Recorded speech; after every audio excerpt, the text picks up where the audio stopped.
This is Hayes Q Jones, your DVD and Blu-ray baller on a budget, and this is HQ Videos for you.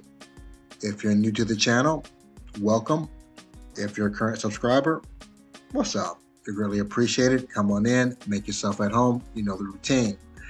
This week, for my pickup video, I actually went down to Ruskin, Florida, about maybe half an hour south of Tampa. Hit one of their Goodwills. I actually hit their Goodwill and their Big Lots. Big Lots didn't have jack. I think they had the same movies they had 5 years ago, except less of them. But was able to find some very cool movies at the Goodwill on Ruskin. Got a 4K out there, a movie set. Along with that, I have my 3D pick for the week from Turbine. Have a Warner Archive classic. So just have some bangers in here. But before I get into what I picked up, not only do I collect movies, yes, one of these weird, wild individuals, I actually watch them. And on a weekly basis, I like to share some of the things I've watched, either streaming on the Fire Stick, live in the theater with my family, or actual physical media. And I'm gonna kick it off with some physical media. The first pick is a 1974 American neo-noir action black exploitation film, Black Eye. This was directed by Jack Arnold, written by Mark Haggard, based on the book or based on the story by Jeff Jack's Murder on the Wild Side. This stars Fred Williamson, Rosalind Cash, Rosemary Forsyth, Teresa Graves, Richard Anderson, Richard X. Slattery, Larry Mann. The plot behind this: a Los Angeles private investigator, Stone, is enlisted to investigate multiple murders that are connected to a cane that was stolen from a deceased silent movie star. Stone is drawn into intrigue involving a young woman who has run away from home to join a religious cult, and ultimately uncovers a heroin ring. And I love Fred Williamson. I just love the 70s exploitation genre. Very funky. Was this one of the great stories? No, but it's great seeing Fred Williamson.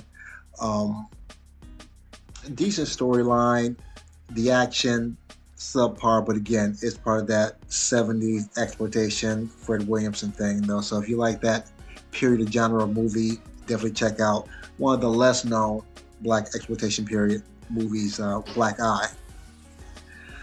My next film is a 1985 science fiction fantasy film, Explorers.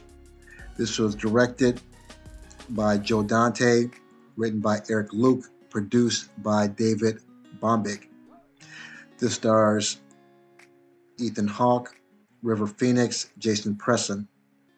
The plot behind this: Ben Crandall is a young teenage boy living in a fictional Maryland suburb who experiences vivid dreams about flying through clouds and over a vast city-like circuit board, usually after falling asleep after watching old sci-fi films. Upon waking from the dream, he draws a diagram of the circuit board and shows the sketches to his friend, child prodigy Wolfgang Muller, at school. Ben develops a crush on Lori Swenson, but is unsure whether it's mutual. The boys also befriend punkish but likable Darren Woods, with whom they share the circuit board concepts. Wolfgang builds an actual microchip based on Ben's drawing. The chip enables the generation of electromagnetic bubble which surrounds a predetermined area. Excuse me. And this is just really fun 80s sci-fi fantasy. Even at this age, you can notice that the talent of River Phoenix will, of course, pass, and of course Ethan Hawke.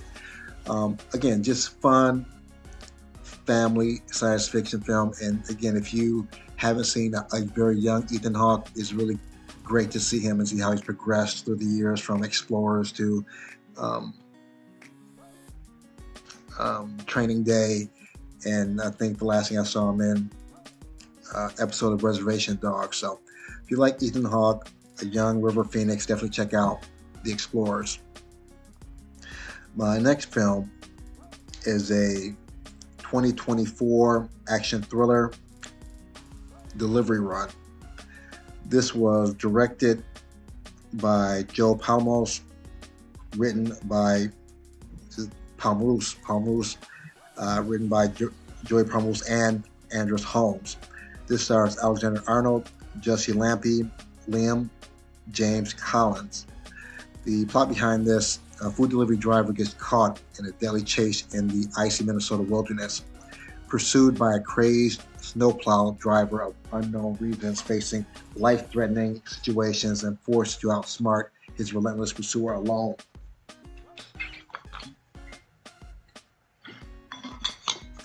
And this is just kind of quirky, silly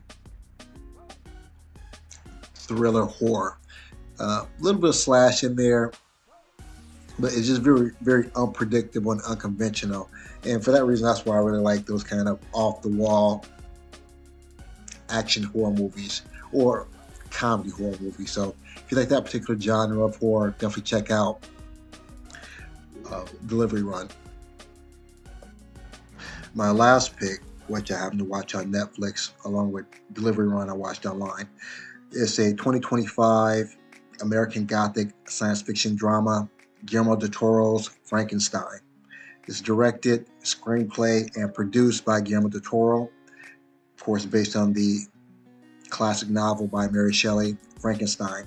This stars Oscar Isaac, Jacob Elordi, Mia Goth, and Christopher Waltz. The plot behind this: in 1857, the Horizont, a Royal Danish Navy ship sailing for the North Pole, becomes trapped in ice. Alerted to an explosion in the distance, Captain Anderson and his men discover a gravely injured Victor Frankenstein. Upon bringing him aboard, the crew are attacked by a creature who demands Victor's surrender. Anderson uses a blunderbuss to sink the creature into the icy water. Victor explains that he created the creature.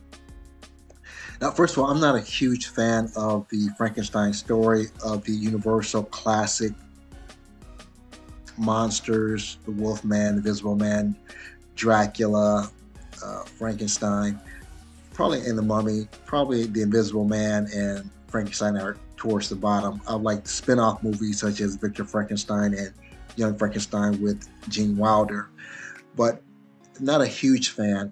However, in this case, Guillermo del Toro did an excellent job of kind of spicing it up a little bit, putting a little bit of action in it, and not just so much telling from the perspective of Victor Frankenstein, but actually making the creature a little bit more human, a little bit more intelligent, a little bit more emotional. Just it allowed you to empathize a little bit more with the creature and gives you kind of a perspective of who really is the monster, the creature, or the man who created the creature.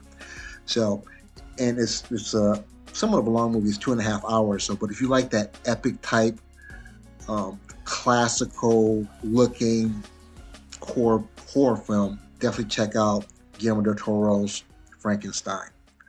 Now, those are the movies I watched for the week.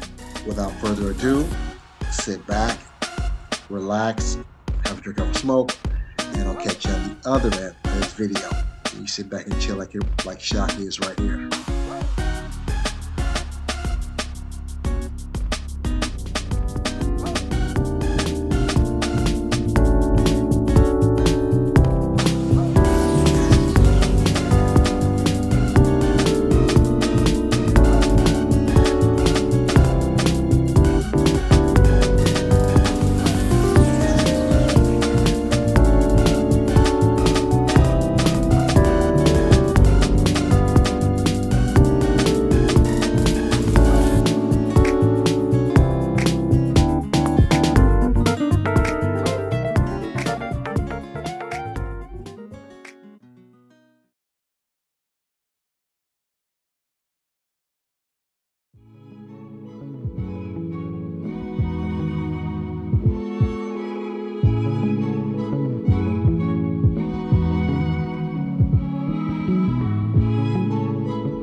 We're back at the Black Cave. Back at the Black Cave. We are back at the motherfucking Black Cave. I have my pickups here from the Goodwill of Ruskin. I have a extremely rare out-of-print Kino Lorber. I have a Warner Archive Classic Collection. I have a 3D pick from Turbine. So I have a couple other online pickups. Have some bangers in here. Let me get these situated, and I'll get you good people on your way. Hold on. I'm going to kick it off with what I picked up at the Goodwill of Ruskin. I was able to secure three different items here. My first one, Tom Green, Freddy Got Fingered. I believe this is out of print. It's 20th Century Fox, so it's very unlikely that it'll probably get a Blu-ray release. And Tom Green's just one of those comedians, either you feel him or you don't. And I kind of have to be in the mood to watch him though, but wanted to get this again, $3.18, a little bit higher than what I normally like to pay for DVDs though, but again, still cheaper than what I would pay if I got it online with shipping and handling. So Freddy Got Fingered. Next, Charlie Chan. Now, I've never watched any Charlie Chan movies. I've seen some Scooby-Doo and Charlie Chan cartoons, but I'm always up for classic mystery crime. I know Charlie Chan is somewhat iconic as an Asian crime detective. So, and there's 4 here. You have Dark Alibi, Dangerous Money, The Trap, and The Chinese Ring. Nice black and white photos here. I know he's one of the early black actors who was kind of typecast, like most black actors were back then. Don't know the guy's name though. If you know his name, definitely leave it in the comments. The TCM Warner Brothers release, Charlie Chan collection. Paid $6.18 for that.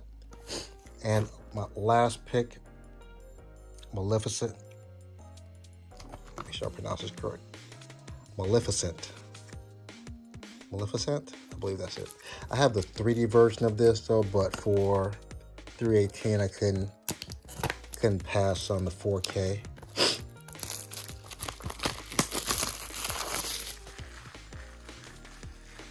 So I have the Disney 4K Ultimate Collection Edition, the 4K, see if the code still works, and the Blu-ray, Maleficent.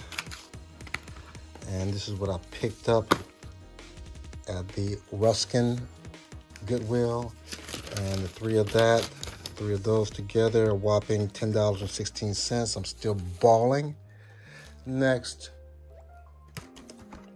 I mentioned this in one of the movies I watched for the week. Fantastic movie if you like crime movies like Goodfellas, Menace to Society. So this is with an Asian gang or Asian kind of mob. Revenge of the Green Dragons.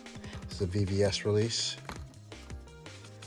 the Blu-ray and the DVD. So Martin Scorsese presents. Next,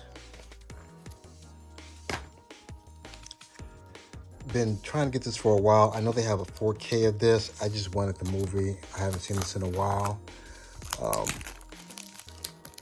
If you're familiar with Monty Python's Flying Circus, Time Bandits, this is Eric Idle, John Neville, Uma Thurman, The Adventures of Baron Munchausen, and it kind of has that Monty Python kind of goofiness feel to it.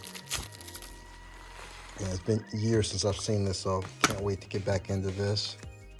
And again, this is cheaper than getting the Criterion Collection, so just got the Blu-ray.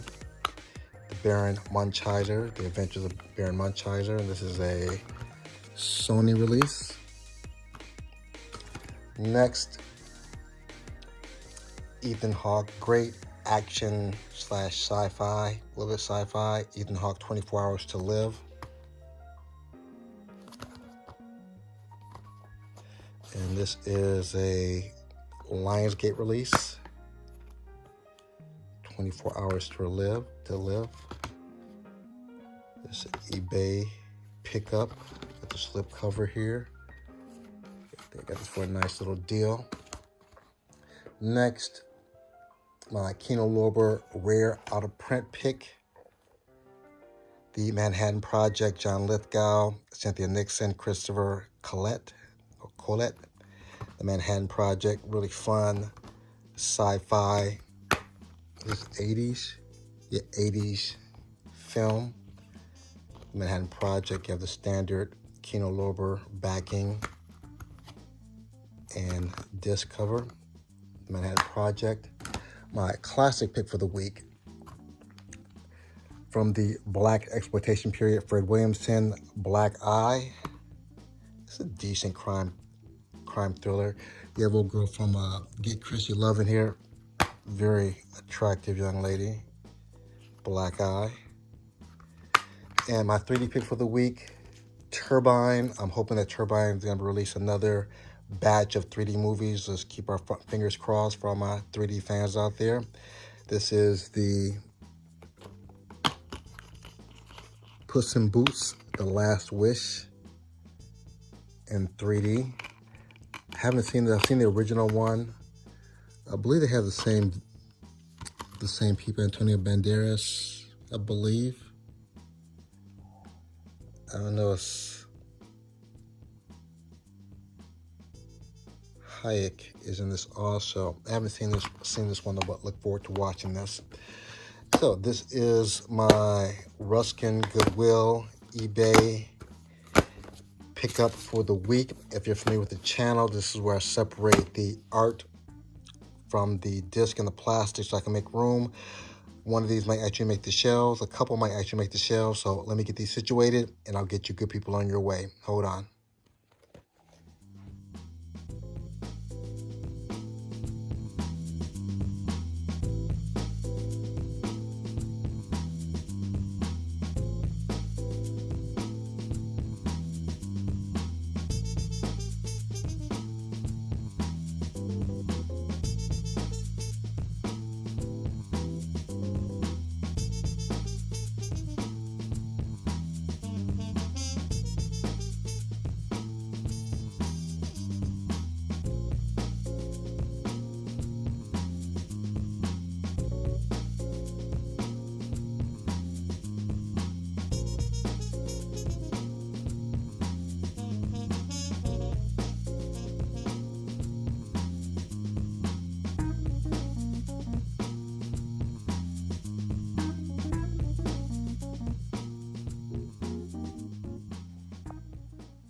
I have everything scanned into my CLZ Movies app. C as in Can't Hardly Wait.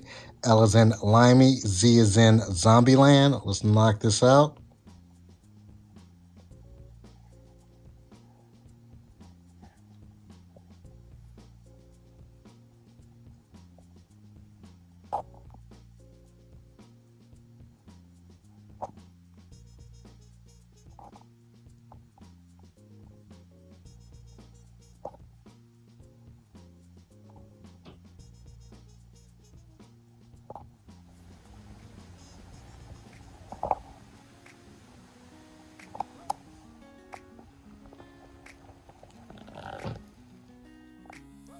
I have everything laid out, ready to be put back in its proper place. As usual, I appreciate each and every one of you tuning in, leaving comments. If you made this far in the video, smash the like. Give me the big thumbs up. If you haven't subscribed yet, go and subscribe. Other than that, and make sure you check out my Saturday videos, my collection videos, every Saturday, same place, same time. Other than that, may the best of your past be the worst of your future. Everyone, please be safe. Deuces.